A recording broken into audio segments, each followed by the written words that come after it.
What is really happening to Jay Leno, the man who once made all of America laugh every night? In recent years, reports have surfaced that he has canceled numerous shows. There has been no official announcement, only a few rare photos showing him quietly leaving the stage, avoiding cameras and declining every interview. Behind that silence, could it be the sign of an approaching final chapter?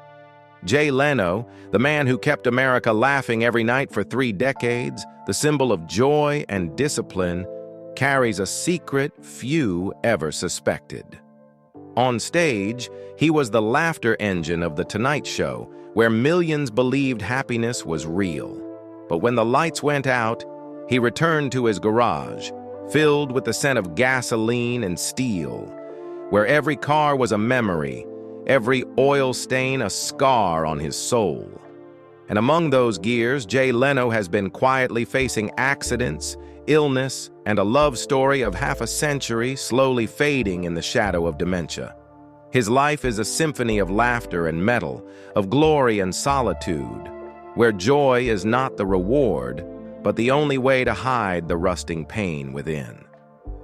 But that silence wasn't just about stepping away from the stage. It began with the moments when Jay Leno nearly lost himself, quite literally. In November 2022, inside his familiar Burbank garage where he spent hours each day tinkering with bolts and steel, a tiny spark suddenly ignited from the engine bay of a 1907 vintage car. Within seconds, flames raced along the fuel line, engulfing the body of the vehicle and shattering the quiet air of what had always been his private sanctuary. When the smoke cleared, Jay was found collapsed on the floor. His clothes burned, his face and hands disfigured by fire. He was rushed to the Grossman Burns Center, where doctors confirmed severe burns on his face, chest, and hands, covering about 7% of his body. The first images released left the nation in shock. The man who once brought laughter to millions now had to cover half his face under thick white bandages. Yet only 10 days later, with red scars still marking his cheeks, Jay walked out of the hospital smiling, reassuring everyone as if it had been nothing more than a minor accident. 2 weeks after that, he returned to the stage, his face still charred, his voice raspier than usual. But the audience rose to their feet, applauding as though they were witnessing the rebirth of a legend. The man who once made America laugh had kept his promise. The show must go on.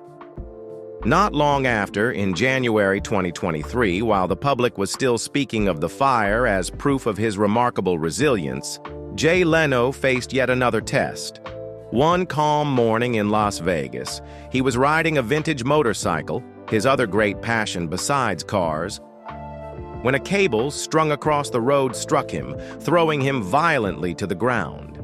The crash left him with a broken collarbone, 2 fractured ribs, and a damaged knee. For anyone else, that would have been a perfectly reasonable excuse to rest.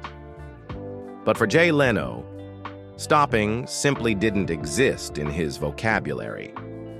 Just days later, he was back on stage, his arms still in a sling, his steps uneven. The audience watched him walk out, not with the posture of a comedian, but of a man wrestling with his own body. And when laughter filled the room again, they realized something profound. Sometimes true strength isn't about being free from pain, but about making others smile even when you're hurting inside. A year later, in November 2024, he suffered yet another accident. This time, not involving engines, but a simple misstep. While walking down a slope behind a hotel in Pittsburgh, Jay lost his balance and tumbled nearly 60 feet. The fall left him with a broken wrist, a swollen face, and a head injury, but, as if out of habit, he still showed up right on time for his evening performance. The audience saw a bruised Jay Leno, his hand in a cast, smiling as always, telling jokes as if nothing had happened. By the end of the show, the crowd rose to their feet in thunderous applause, not just for the jokes, but because they understood. Standing before them was a man who refused to let pain steal his joy for life. 3 accidents in 3 years, each more serious than the last, yet he never once allowed himself to stop. The press called him the man who doesn't feel pain, a nickname that carried both admiration and pity. To his audience, he embodied the old-school generation of performers who believed that work wasn't just a job, it was an honor. And to Jay himself, perhaps every scar, every time he rose after a fall, was a quiet reminder. Laughter isn't a reward. It's the only way to survive. The string of accidents wasn't just a test of physical endurance. It felt as if life itself was reminding Jay Leno to return to where it all began, to the place where his resilience was first forged. He was born in 1950 in New Rochelle, New York, into a working-class family. His father was an insurance salesman, and his mother, a Scottish homemaker, always believed that her son could do anything as long as he worked hard. But Jay's childhood was far from easy. He struggled with a learning disorder, was often mocked by classmates for misreading words, writing slowly, and having trouble focusing. While others saw it as a weakness, Jay chose another way. He used humor to hide it. When criticized in class, he replied with a joke. When punished, he told a funny story that made everyone laugh. No one realized that behind those laughs was a boy learning to protect himself with wit and willpower. His family wasn't wealthy, but their small home was always filled with the sounds of machinery. Jay's father loved vintage cars, while his mother worried every time her son smeared grease on his hands. From that contrast, Jay developed 2 lifelong passions: mechanics and storytelling. 2 worlds that seemed unrelated, yet would accompany him throughout his life. By day, he fixed cars in an old garage. By night, he scribbled down bits of spontaneous jokes he thought might make people laugh. No one taught him. No one guided him. Just instinct whispering, "If you can't stand out with grades, then stand out with laughter." From an awkward boy with a lisping voice, Jay Leno began shaping his own voice, both literally and figuratively. After majoring in speech therapy at Emerson College, he graduated in 1972 and decided to open a small comedy club near campus. It wasn't just a place to test his jokes about everyday life. It was where he learned to observe people, their habits, their fears, their fleeting joys amid the rush of life. Jay's humor wasn't sharp or sarcastic. He made people laugh with truth, the simple things everyone had lived through, but few dared to admit. In 1973, he moved to Los Angeles with only a few $100s in his pocket and an old car loaded with mechanical tools. By day, he worked in repair shops, his hands stained with engine oil. By night, he took the stage at the Comedy Store, the breeding ground for young talents trying to break into Hollywood. No one knew that this mechanic was training a different kind of engine: laughter. It was a time when he lived 2 lives, one filled with the smell of gasoline and the sound of engines, the other bathed in stage lights and applause. Both demanded patience, precision, and endurance. And in both, he never allowed himself to fail. 1977 marked the first turning point. Jay was invited to appear on The Tonight Show starring Johnny Carson, the most powerful comedy platform in America at the time. Without gimmicks or shock humor, he made audiences laugh with his natural storytelling and small, relatable slices of life. Carson, the king of late night, recognized in this young man something rare: effortless charm. From then on, Jay became a familiar face on television, frequently appearing as a guest on other talk shows. By the late 1970s and throughout the 1980s, he tirelessly toured across the U.S., performing over 300 nights a year. It was a period without rest, without scandal, without media handlers, just stages and audiences. Many called him a workaholic because for Jay, comedy wasn't entertainment, it was honest labor. He wrote scripts every morning, edited them every afternoon, performed every night, and hit the road again before sunrise. Amid a Hollywood dominated by sarcasm and political satire, Jay Leno chose another path: clean comedy, gentle, neutral, and deeply respectful of his audience. That discipline gradually earned him a special place in the industry. When Johnny Carson took time off, NBC chose Jay to serve as a regular guest host of The Tonight Show. Many saw him then as merely a placeholder, but the nights he hosted consistently drew unexpectedly high ratings. Beneath those bright studio lights, Jay was still the same man who once stood in a garage breathing in the scent of gasoline. The only difference now was this: instead of fixing engines, he was learning how to keep all of America running on laughter, the only fuel that never ran dry in his heart. As hard work and discipline made Jay Leno a familiar face on American television, 1992 became the turning point, not only in his career, but in pop culture itself. On May 25th, Jay officially succeeded Johnny Carson, becoming the 5th host in the history of The Tonight Show, the most coveted seat in American television. NBC had announced the decision in mid-1991, ending months of speculation and igniting one of the most heated power transitions in entertainment history. For Carson, who had reigned for 3 decades, it was a graceful farewell to a legendary journey. He publicly offered his blessing, calling Leno a talented young man who deserves this chance. But for the rest of Hollywood, it was the beginning of a storm. David Letterman, who hosted Late Night immediately after Carson's time slot, had long been seen as the natural successor. When NBC chose Leno, he felt betrayed. The press called it a risky gamble, and insider reports revealed that Letterman hired lawyers to negotiate his move to CBS. The silent war between the two comedians dominated headlines for months, soon dubbed by the media as the Late Night War. Through it all, Jay didn't retaliate, didn't complain, didn't justify himself. He just kept working.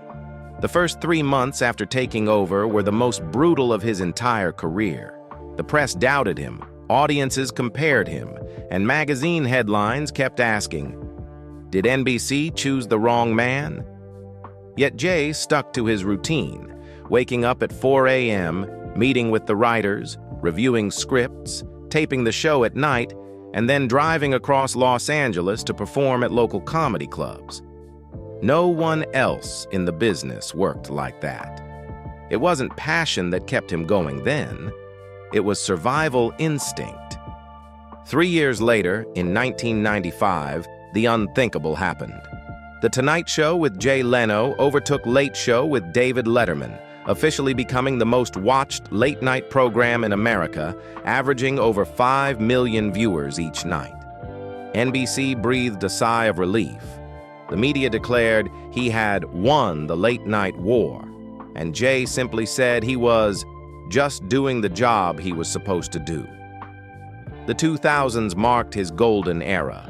The Tonight Show maintained consistently high ratings, and NBC's advertising revenue rose by more than 30%. Special episodes like the Cheers finale drew over 22 million viewers, numbers rarely seen in modern television. Critics began to acknowledge that Leno wasn't just Carson's successor, but the man who had defined a new era of American television, one where laughter bridged social divides, and the host became a trusted public figure. Jay received the Emmy Award in 1995 for Outstanding Variety, Music, or Comedy Series, and later earned a star on the Hollywood Walk of Fame. In 2014, he was inducted into the Television Academy Hall of Fame, an honor reserved for those whose success has endured the test of time. Behind the scenes of The Tonight Show, people came to understand why he had lasted so long. Jay arrived at the studio first and left last, never yelled at anyone, never built walls between himself and his staff. After taping, he would personally review scripts, check technical details, and never left until everything was complete. When his mother passed away, he took only 2 days off before returning. "I work, I sleep, then I work again." Not a philosophy, but an exact description of how he lived. At the height of his fame, Jay still kept his routine of touring 150 nights a year, even though he didn't need the money. He often said that only the stage made him feel real. There, he wasn't the most powerful man in American television, but simply the guy who once stood in a gasoline-scented garage, holding a microphone and telling stories to make people laugh. When he announced his departure in 2009, after 17 years ruling late-night television, Jay ended that glorious chapter with his usual humility. "I just hope I made people smile before they turned off the TV."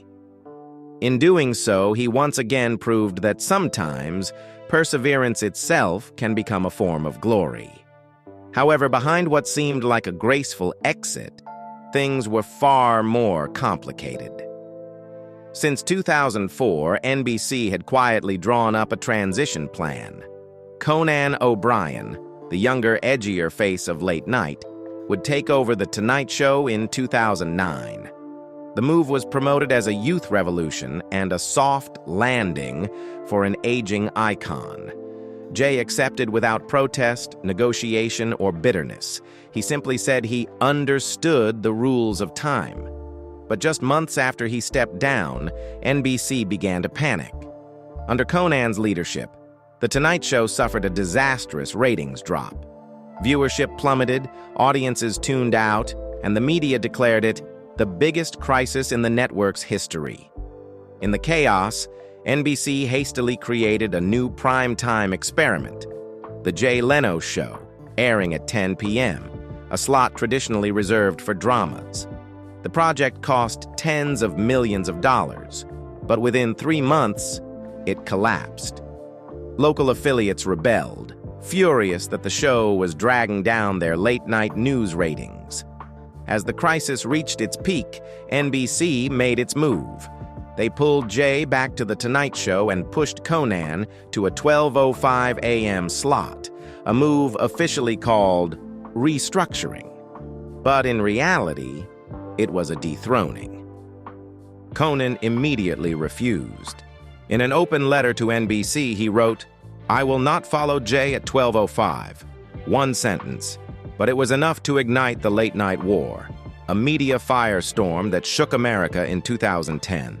The country split into 2 camps, Team Conan and Team Leno. Younger audiences saw Conan as the betrayed victim. Older viewers sided with Jay, believing he was simply following the network's orders. The press, of course, seized the moment with headlines like "Jay Leno, the man who stole the throne," and "The host who wouldn't leave." While the public erupted, Jay remained silent. He didn't explain, didn't accuse, didn't fight back. All he said at a brief press conference was, "When the company needs me, I'll come back." And soon enough, NBC did. In March 2010, The Tonight Show with Jay Leno returned, and with a new theme song, a redesigned set, and a touch of irony as the network dubbed the premiere the Chinquel, the sequel to the legendary Chin. That night, Jay walked onto the stage under familiar lights, greeting the audience with his trademark smile. No apologies, no defenses, just laughter, music, and his usual lineup of guests like Jamie Foxx, Lindsey Vonn, and Brad Paisley.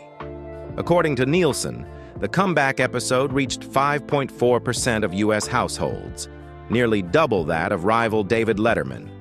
Variety noted, Leno reclaimed late-night television through the very familiarity audiences have always trusted. Many still accused him of taking back the show, but within months, the numbers spoke for themselves. Ratings surged, NBC's ad revenue rebounded, and The Tonight Show regained its top position. The New York Times called it a spectacular resurrection of television's working man. And Variety summed it up best. No one understands mainstream America better than Jay Leno. Over the next 4 years, he kept the show at #1, despite fierce competition from younger rivals. Every night he showed up on time with his steady voice and simple stories about everyday life. The kind that made millions feel like they were talking to an old friend. When colleagues asked why he never took a break, Jay simply replied, "I work, I sleep, then I work again." By 2014, Jay Leno officially passed The Tonight Show torch to Jimmy Fallon in an atmosphere of calm and affection. No feuds, no factions. Fallon hugged him and said, "This is an era that can never be replaced." NBC aired a closing montage summarizing 22 years of his career, from his first jokes to his most iconic interviews. As a farewell to the man who had visited America's living rooms for nearly a quarter of a century. But Jay didn't disappear. That same year, he returned to his first love, cars. Jay Leno's Garage premiered on CNBC, becoming his longest-running television project after The Tonight Show. There were no audience laughs, no witty monologues, just Jay, his friends, and the machines he adored. From 2015 to 2022, the show ran for 7 seasons, featuring special guests like Elon Musk, Joe Biden, and Jerry Seinfeld. People called it a show about cars, but for Jay, it was a way to tell the story of life through engines and steel. He once said, "Cars are the only thing that make me quiet." After decades under the spotlight, Jay Leno finally found peace. Not on stage, but in the sound of roaring engines, where he could be himself again. Simple, focused, and endlessly devoted to his work. Not only that, in Burbank, California, he built the Big Dog Garage, a massive complex spanning thousands of square meters, serving both as a working workshop and a living museum for over 180 cars and 160 motorcycles, with an estimated total value exceeding $50 million USD. Behind those numbers lies pure passion. Jay isn't just a collector, he's a true mechanic. He personally restores every vehicle, records detailed specifications, and test drives each one before displaying it. His collection includes treasures that even major museums rarely possess. A McLaren F1 worth over 20 million USD, 2 Doble steam cars once owned by billionaire Howard Hughes, and 3 1963 Chrysler turbines, so rare that only a handful still function worldwide. That fascination began early. At 14, Jay spent all his savings to buy a worn-out Ford truck for $350 USD, a vehicle that couldn't even run. His father agreed to the purchase on one condition. He had to fix it himself. During long nights spent tinkering beside the steel frame, the boy learned for the first time what patience and responsibility truly meant. From then on, the sound of an engine became the rhythm of his life. Years later, while working at a Rolls-Royce and Bentley dealership, Jay often joked, "Becoming a comedian was the only way I could afford a Bentley." Jay's approach to collecting was as unique as he was. He didn't care about brand or era, only whether the car had a story. A 1967 Lamborghini Miura P400, once owned by Dean Martin's son, arrived with a ruined engine. Jay spent nearly a decade restoring it to its original condition. His 1966 Oldsmobile Toronado was transformed with his team of engineers, converted from front-wheel to rear-wheel drive, and fitted with a twin-turbo Corvette engine producing over 1,000 horsepower, just, as he put it, to see how far it could go. For Jay, every car was an experiment, a test of human ingenuity against time itself. Inside the Big Dog Garage, everything is arranged with the precision of a mechanical cathedral, a McLaren supercar beside a vintage Bugatti, American muscle cars next to Duesenbergs, and century-old steam cars gleaming under soft light. The walls are covered with hand-painted advertisements, original artworks gifted to Jay by NBC illustrators. Friends say he never thought of himself as a collector, at least not until the garage became impossibly full by the mid-1980s. Within the automotive world, Jay is admired not just for his fame, but for his integrity. Many elderly owners, even widows, have personally reached out to entrust their cherished vehicles to him, knowing they would be loved and cared for properly. Auctioneer David Gooding once said, "Few people understand their cars so deeply. Jay doesn't buy cars, he converses with them." Outside the garage, his routine remains grueling. 4 hours of sleep a night, 16 hours of work, and about 150 stand-up shows each year. Mornings in the restoration shop, nights behind the microphone. Between two worlds, machinery and laughter, Jay Leno remains unchanged, a man who doesn't rest, doesn't show off, and never lets his heart rust. That same year, 2014, he was inducted into the Automotive Hall of Fame, honoring his lifelong contributions to car culture. To him, it wasn't just a career achievement, it was a full circle. From the boy who repaired a Ford in his backyard to the man who turned his garage into a living monument to passion and work. Amid the roaring engines and the scent of oil that fills Big Dog Garage, Jay Leno still has one quieter place, the home he shares with his wife of nearly half a century, Mavis Leno. If the garage is his realm of steel and fire, Mavis is the force that keeps his life from spinning out of control. The one person who can make him pause amid all the whirring gears. They met in the mid-1970s, when Jay was still a struggling young comedian trying to find his place. One evening, Mavis, then a college student, passionate about politics and the women's movement, attended a show at the Comedy Store in Los Angeles. When Jay stepped onto the stage, she had no idea that the witty man with the kind face and mischievous eyes would one day become her husband. Jay later recalled that from the moment he first saw Mavis in the crowd, he knew she was the one who would stay. Their relationship began quietly. No headlines, no Hollywood-style romance. Just simplicity, much like the people they were. Jay was never the glamorous type. He was busy with endless gigs and constantly smelled of grease and gasoline. But Mavis wasn't looking for a showman. She loved his steadiness and sincerity, what she would later call unpretentious kindness. Even after Jay became famous, they continued to live in a modest apartment with no housekeepers and no lavish parties. They'd have dinner over fast food. Then Jay would head back to the garage while Mavis read under a warm yellow lamp. In 1980, they married in a simple ceremony. No reporters, no celebrity guests. Jay didn't propose with a diamond ring. In fact, he didn't have a ring at all. He went to the courthouse to register their marriage without even telling Mavis in advance.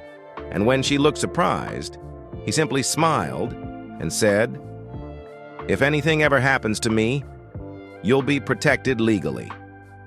What sounded plain on the surface was, for Jay, the most sincere expression of love. Not roses, but responsibility. Their marriage lasted over 4 decades, though not without its quiet moments. Jay was addicted to work, while Mavis, an active advocate for women's rights and education, was introverted and avoided the spotlight.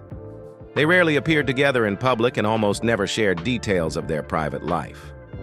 When asked about the secret to a lasting marriage, Mavis once said softly, "We don't try to change each other. I let him have his garage, and he lets me have my books." From the very beginning, they both agreed they would not have children. The decision didn't come from selfishness, but from Mavis's deep understanding of her own identity as a woman. She believed she wasn't meant to be a mother. and Jay, though many found it surprising, never objected. He fully respected her choice, and even once said that not having children helped them understand each other's freedom better. In a world where celebrity marriages often collapse under fame and temptation, they endured by holding on to a simple truth. Love isn't about possession. It's about giving each other space to be who they truly are. Mavis Leno is the only person who could make Jay put down the microphone and listen. When he was severely burned in the 2022 accident, she was the first to arrive at the hospital, staying by his side day and night. Friends recall that when doctors advised him to rest for a few months, Mavis held his hand and quietly said, "You don't have to go back so soon." But just weeks later, Jay appeared on stage again, his face still bandaged. Mavis simply sighed. "I knew from the start he was never going to stop." In a world where the spotlight so easily leads people astray, Mavis has always been Jay Leno's one still point.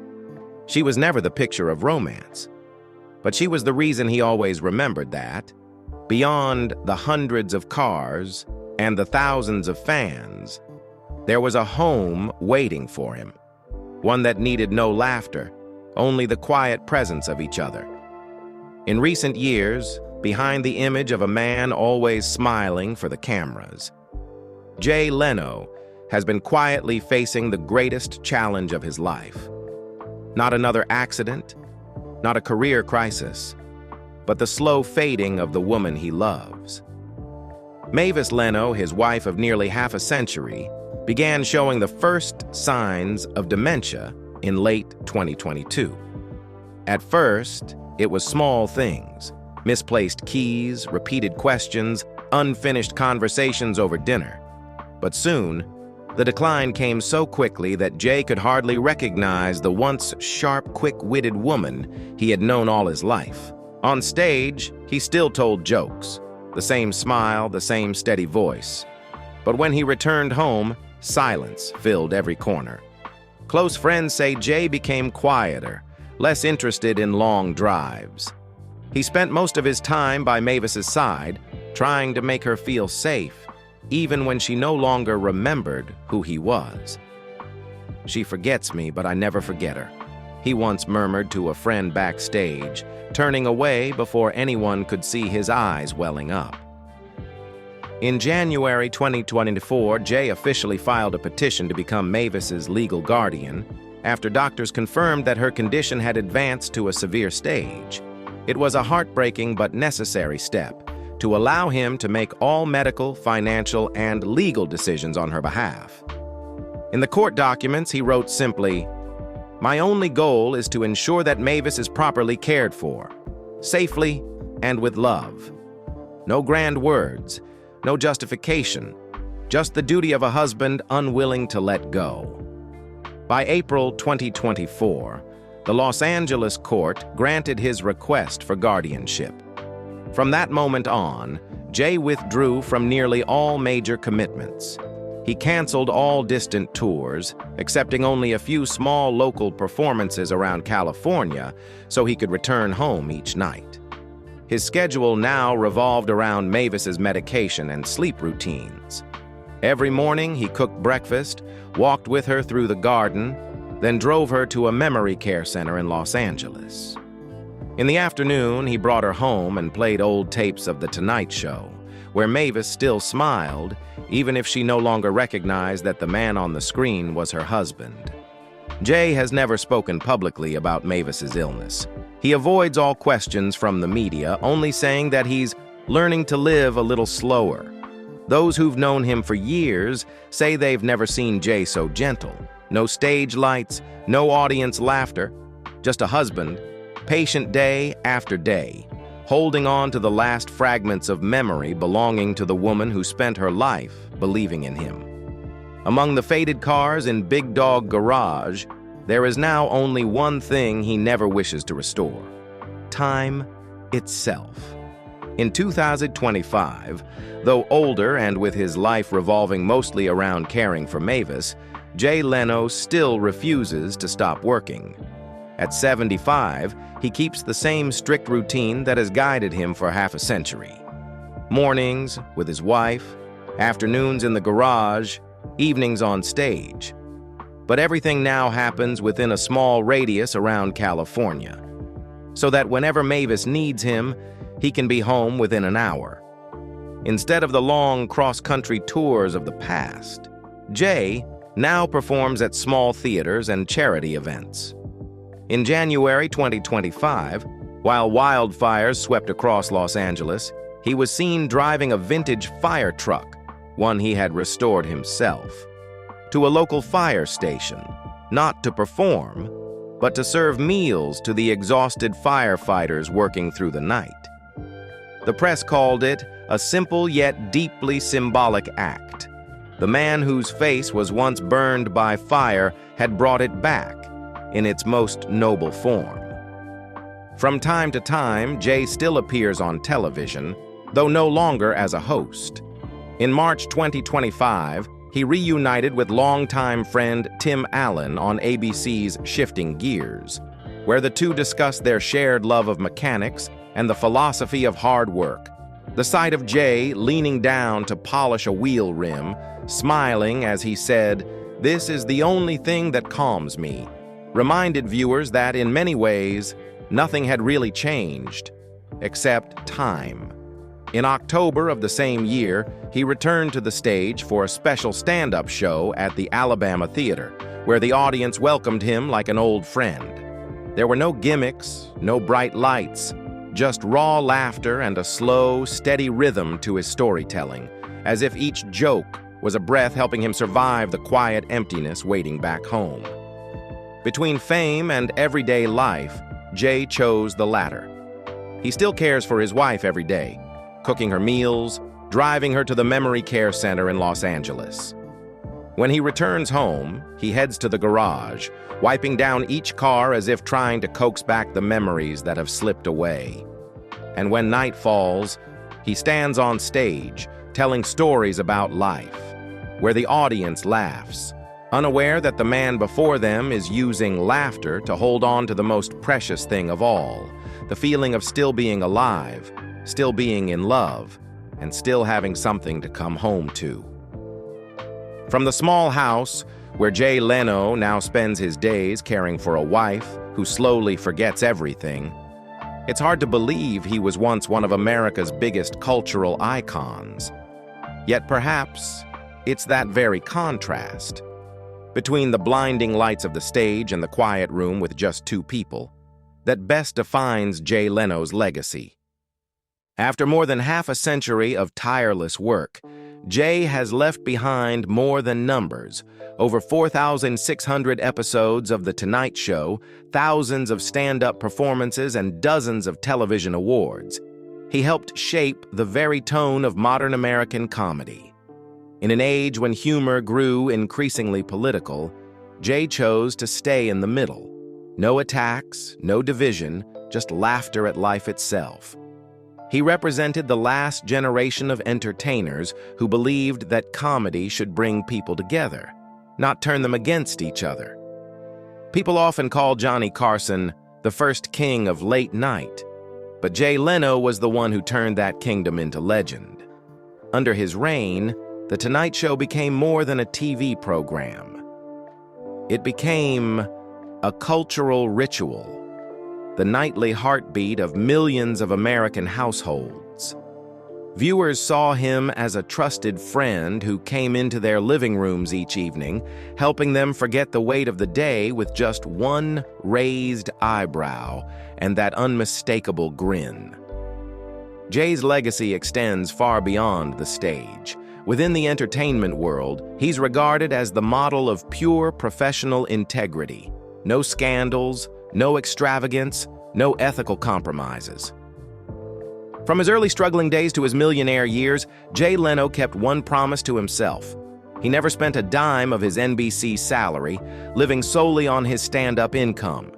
He never took loans, never used credit cards, never bought yachts or mansions. His personal motto was simple, almost severe. If you can't afford it, you don't need it. That habit earned him the nickname the frugal millionaire, Hollywood's most modest rich man. But behind that frugality was never stinginess. It was a philosophy of life. Jay believed that fame only had value if you could sustain it through honest work. When he was inducted into the Automotive Hall of Fame in 2014, he didn't talk about cars or television. He talked about the dignity of work. I just do what I love every day. If I'm lucky, people call it a career.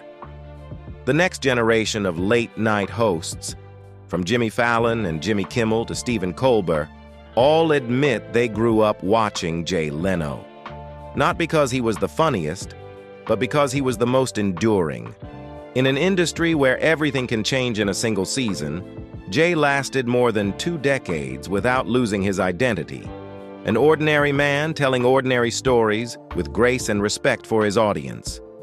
Now, as the spotlight fades, Jay Leno's true legacy isn't found in trophies or ratings records, but in something simpler. He made millions of people smile every night for 22 years.